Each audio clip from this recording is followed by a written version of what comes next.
As leaders and as people doing strategy, we always hear the word SWOT, probably one of the most common and most known tools in strategy.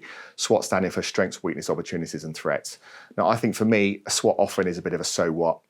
It's great to take some time to reflect on, where are our strengths, where are our weaknesses, where are opportunities, where are our threats.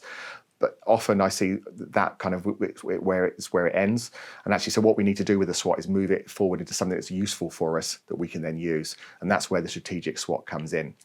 So how a strategic SWOT works is it's the same as a SWOT in terms of we do need to think about what are our strengths, what are our weaknesses, where are our opportunities, what are our threats.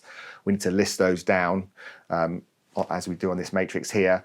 But the key here as well, I think, first of all, is actually then to force yourself to really refine those, because often we'll come up with 10, 15, 20 things in each box quite comfortably.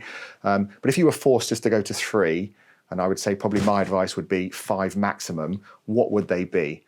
Because that really starts to focus on the big things, not just everything. And you'll see with the next part of this model why that's so important. So what we now need to do is start to ask ourselves some questions around, what do we now do with this information? And what we're looking to do here, as you can see in these boxes here, is with the strengths and opportunities, how do we combine those and actually commercialize them to our benefit? When we look at the weaknesses and opportunities, how do we realize those opportunities and make sure the weaknesses don't floor us and stop that happening? When weaknesses and threats combine, how do we put in place some corrective action to stop that happening?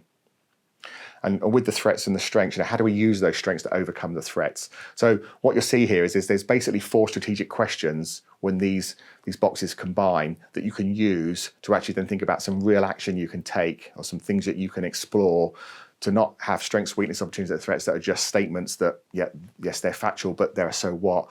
It means this becomes a really useful strategic tool and can guide your thinking into the future. Strategic SWOT.